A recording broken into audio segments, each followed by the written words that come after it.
welcome back to my channel. I hate long intros, so we're going to just jump right into it.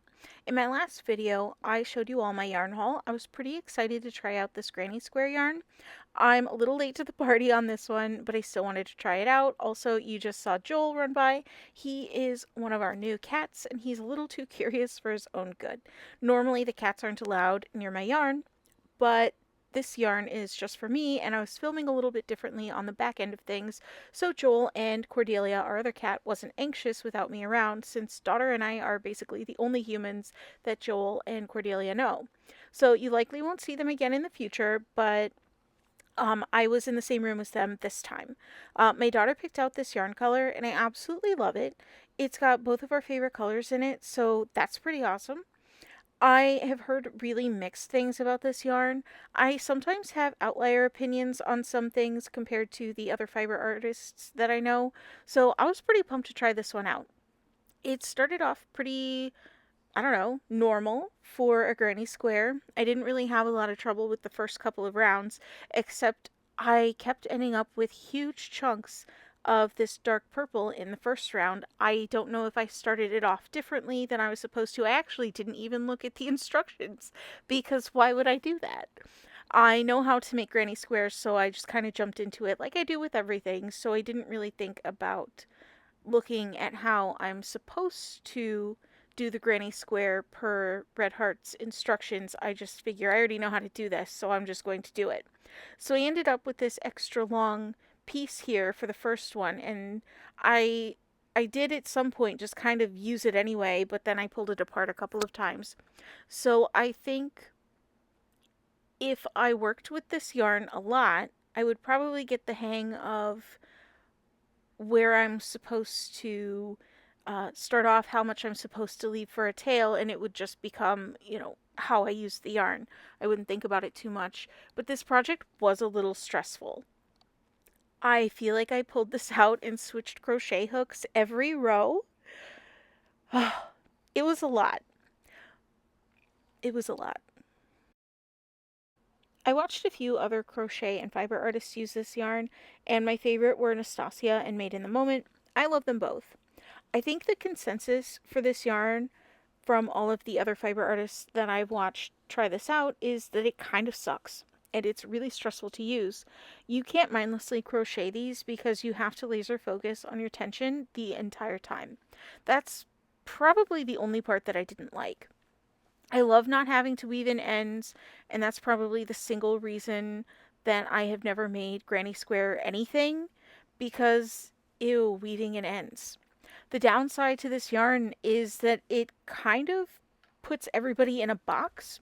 So unless you're really good at matching tension, or you just happen to naturally crochet in the same tension as this yarn needs, it's a lot of focusing, redoing, and that is stressful for me because I personally like to watch horror movies while I crochet. I barely look down when I'm crocheting, and that's just how I do it. The other not so great thing about this yarn is that it's just not custom.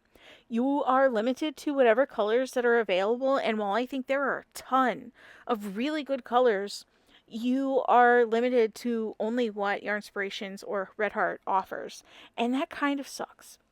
The pros are really good though. If you can figure out your tension and whip these up really fast, there is no tying in new yarns, there's no weaving in ends. It's all one piece. So you don't have to worry that oh, I wasn't quite paying attention and I didn't tie this one row together perfectly and now it might come undone in the wash.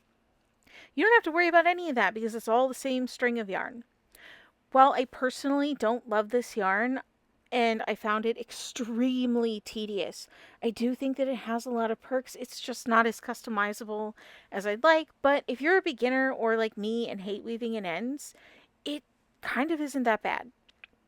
I didn't totally hate the experience of making this. I even have 3 other skeins of this yarn sitting in my cart. I don't think I want to make a blanket with it, but the cute Granny Square cardigans are kind of calling me. I do wish there were better colors. None of them are really my style. And I'm not like obsessed with any of the colors, but I do love this one. I do think it's really pretty. I like the blues and the purples. Um, but it's just not entirely my style. The other colors that I have in my cart aren't this one. They're actually complementary to this one, so I would probably put them all together in one project. So that is one thing that's good. You can mix and match however you'd like. Um, Overall, I do think that this yarn is extremely stressful, but I see the utility and the pros of a yarn like this. I don't know how often I would use the all-in-one granny square yarn.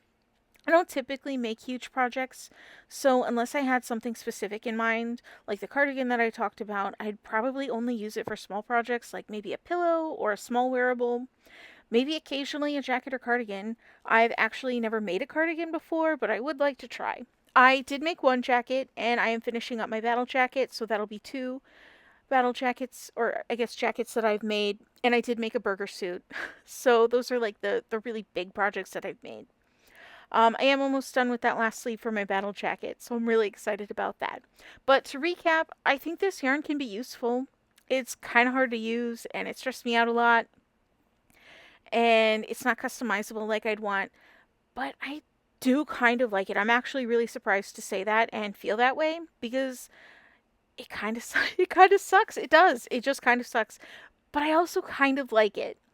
And since I've had this yarn, I do randomly want to just make granny squares with it, even though I have to pull out 6 crochet hooks and pull out yarn constantly. I did still kind of enjoy making them.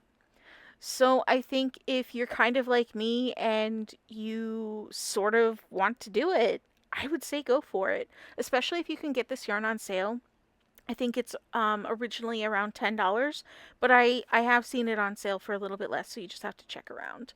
But yeah, here are the 3 granny squares that I made. I am kind of excited to make a cardigan with it. I don't know how long it'll take me. I don't know if they're going to sit in a box and I'll never get around to it, but I I see the utility to this, so if you don't have the same feelings, I would probably say skip this and just do regular granny squares, or skip granny squares entirely because they're not my favorite thing.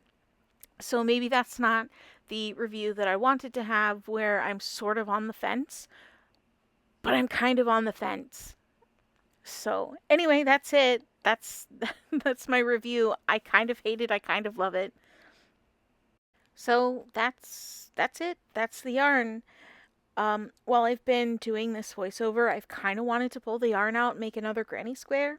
I don't know if it's some need to win at this yarn because I can't let the stressful yarn win, or if I actually like making them on some level, but that's it. Now that we're at the end of this video, I just wanted to say thank you so much for watching. I hope you enjoyed this video. I'm not really sure I liked this yarn or if I enjoyed this at all, but look how cute these little granny squares are. If you've tried this yarn, please, please, please let me know what you thought of it. I would love to hear your opinion. Don't forget to like this video if you liked it, subscribe if you'd like to see more, hit the bell button if you want to be notified when I post next, and thank you again so much for watching, and I'll see you in the next video. Bye!